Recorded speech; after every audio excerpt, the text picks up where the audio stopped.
What's up guys, this is Scratcher75 here reviewing the very popular Roku streaming stick. They have several iterations in the past few years, but I'm reviewing the 2017 model, and as of the upload date, this is the latest Roku streaming stick. Now just a brief intro about Roku products in general. They basically are a plug-and-play device into your TV or projector to make it smart, which allows you to stream a bunch of channels either for free, or if you have a subscription like Netflix or Hulu, you can also play that on any TV or projector without any kind of smart capability. And Roku has a whole slew of different products to do this, but the Roku streaming stick is the most compact of the bunch. So it costs around $35 when I bought it off Amazon. I'll put the link in the description where I got it so you guys can get the best deals. But like I said, it's a plug and play setup. If you want to see a step-by-step tutorial on how to set up a Roku streaming stick, I've already made a video on that. You can check it out. The link will be in the description, also at the end of this video. But basically, you just need to have a HDMI port on your projector or TV to plug in this thing, and then you can either plug it into the USB port on your device, or you can actually plug it directly into the wall with its included wall adapter. Because of its compact design, I can easily just slip it into this little hard case that I have. Also, the product link to this is in the description if you guys are interested. So I took this with me when I was on a business travel, and I was able to just plug it into my hotel room TV, and I was able to gain access to all these different channels that I wouldn't have otherwise have access to. The software interface is pretty straightforward. It has thousands of channels that you can add into your home screen. It's got the basic ones, like I said, Netflix, Hulu, and for me, Amazon Prime Video. There's also plenty of non-subscription ones that you can just watch for free, like YouTube, National Geographic, Comedy Central, Food Network, just to name a few. For those of you who are interested in just watching things for free, I can actually make a separate video for that. If you guys are interested, let me know by leaving a comment down below. There are several ways to control the Roku streaming stick. The first way is by using the remote that comes right out of the box. It has several shortcut keys built in here on the bottom.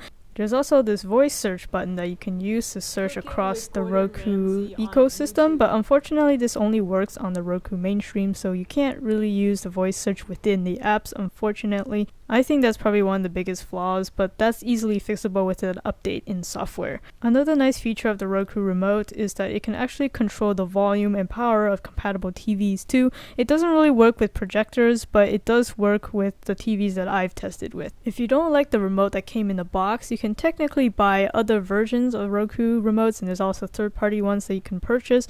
And then you can just pair it to the Roku streaming stick directly. You can actually pair several remotes at the same time, so that's really nice. Some reasons why you might consider a second remote is maybe it has the shortcut key that you want, and some of the older versions also have a built-in headphone jack, so you can use it for private listening. But actually, if you want to have private listening, you can do it right through the Roku Phone App. So you can just download it on any ecosystem, Android or iOS, and you can use it to quickly launch channels. And you can also use it as the remote. It has this cool feature that you can change it to swiping, since you do have a touchscreen on your phone. And of course, it has the ability to use private listening. And personally, what I do is that I connect my Bluetooth noise cancelling headphones, my Bose QC35s, to my phone so that I can use it for private listening through the app. And the last notable feature of the Roku app goes straight head-to-head to the Google streaming stick. It's actually the ability to cast the photos, music, and videos on your phone directly to the screen. Sometimes it does have some hiccups. It really depends on your internet speed.